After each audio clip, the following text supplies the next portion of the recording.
रजनी हमेशा चुपचाप ही रहती। वो इस शादी से खुश नहीं थी।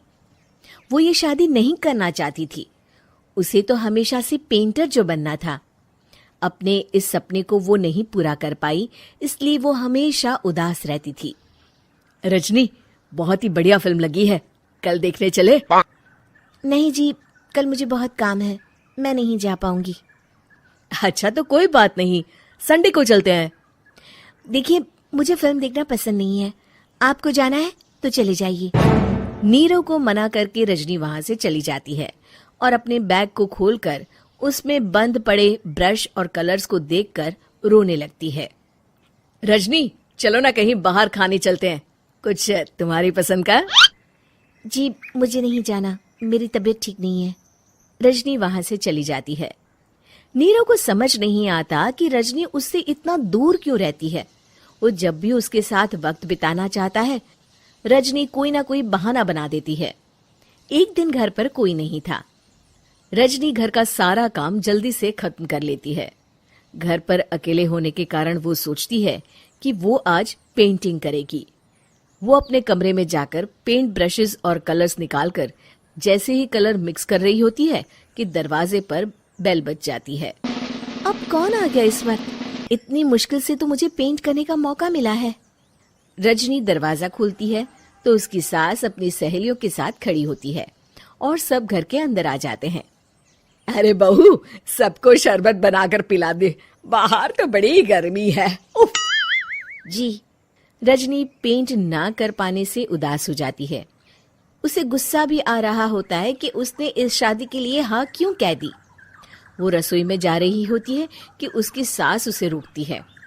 बहू, सबके खाने का भी इंतजाम कर लेना, आज का लंच तो ये सब यहीं करेगी। हाँ। रजनी बिना कुछ कहे रसोई में चली जाती है। सबके लिए खाना बनाती है। सब खाना खाते हैं और रजनी घड़ी देखती है कि ये सब कब जाएंगे ताकि वो अपनी पेंटिंग कर सके। जब शाम होती है तब सब चले जाते हैं अपने घर। अरे बहू, सब तेरे खाने की तो बहुत तारीफ कर रहे थे, सबको बहुत अच्छा लगा खाना। आपको मुझे सुबह बताना चाहिए था ना कि आपकी सहेलियां आ रही हैं।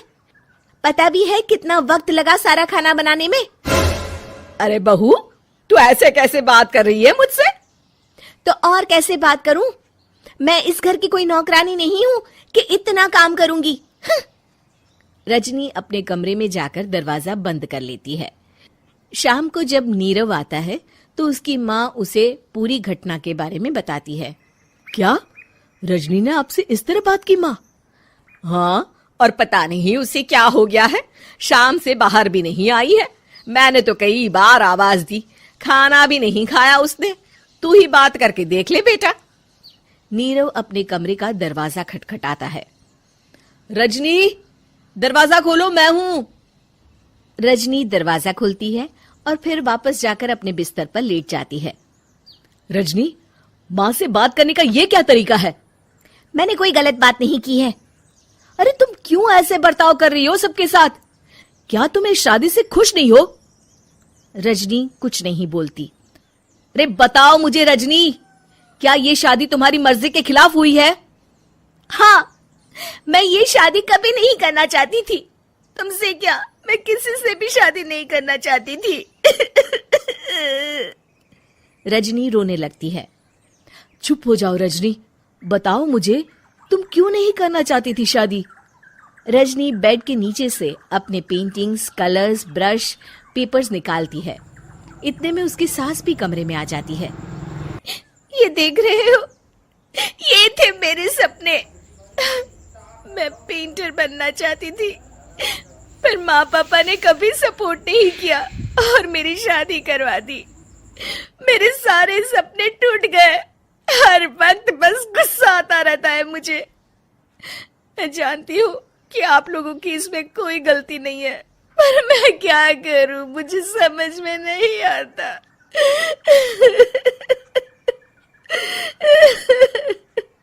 रजनी फूट फूट कर रोने लगती है।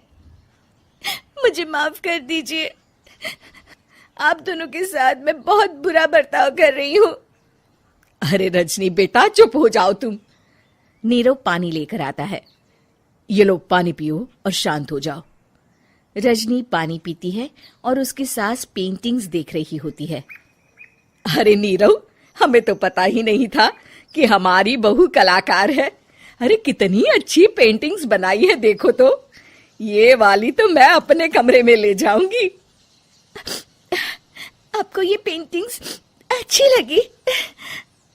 अच्छी नहीं, बहुत अच्छी लगी। और तुमने हमें बताया क्यों नहीं? तुम जब चाहे पेंटिंग कर सकती हो रजनी। हम तुम्हारे सपनों को पूरा करने में तुम्हारा पूरा साथ देंगे। हाँ बेटा, हम कला की कद्र करते हैं। हम कलाकार तो नहीं, पर मुझे गर्व है कि मेरी बहू एक कलाकार है। रजनी, नीरव और सास तीनों हंस पड़ते हैं।